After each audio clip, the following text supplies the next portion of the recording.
Hey, Burch crew, Corey here again, hanging out with our buddy Ryan Lampers.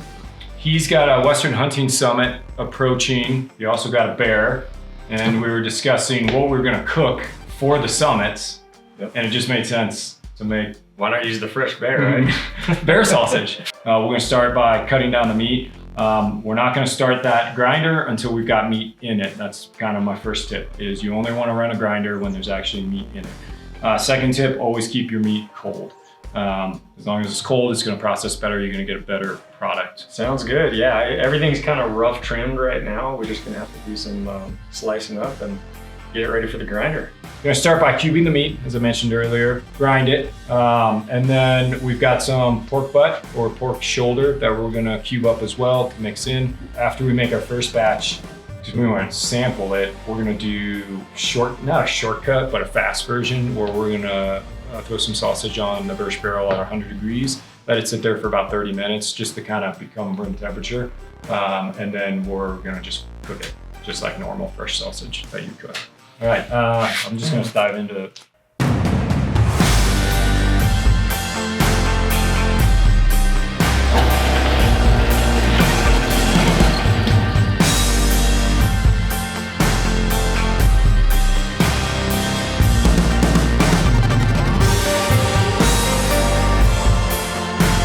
One of the things we should probably talk about is Trichinosis. Yeah. Yep. It's something that everybody who does hunt bear should know about. Bear meat can be dangerous if you don't know what trick is and you don't know how to prepare it properly, for sure. Assume it's there. Assume it's got trick.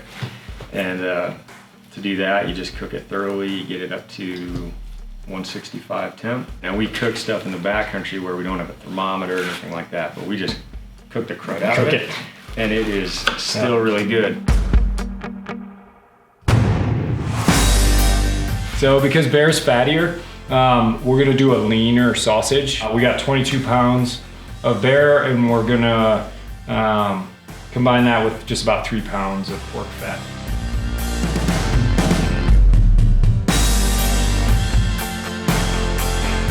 Now that we've got our pork fat ground, we're just gonna hand mix it in.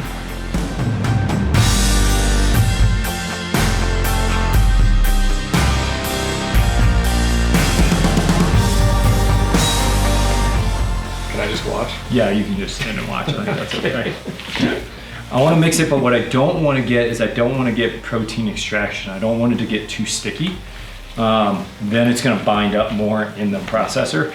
So I just want to kind of make sure I see some distribution. So are you running the seasonings in after the second run through on the grinder?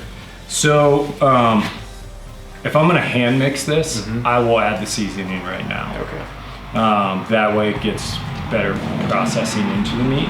But because we have a mixer, I'm just going to add the seasoning after that second grind. Yeah. Cool.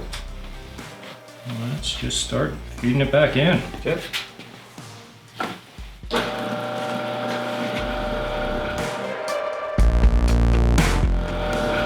how many bears have you gotten this year? This is number three. Number three, but I'm looking at more opportunities for fall bears in other states. Wrapped up grind number 2.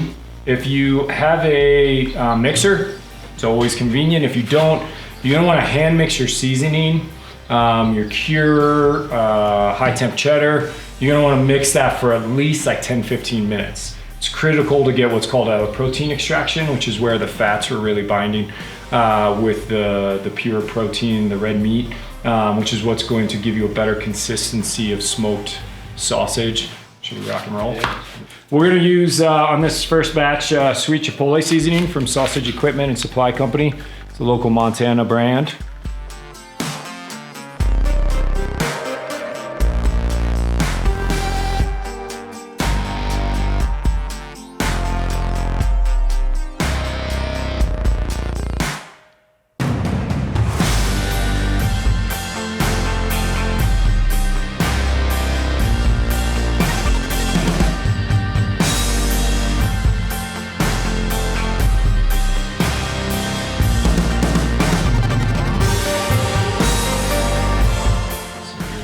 So much easier than by hand. So much easier.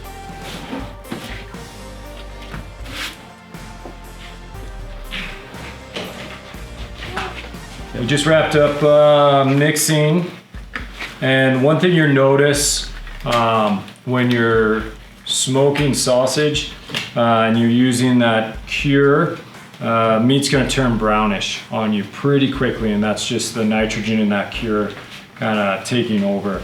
It will turn red as you're smoking it, that cooking process. So don't be alarmed when that happens.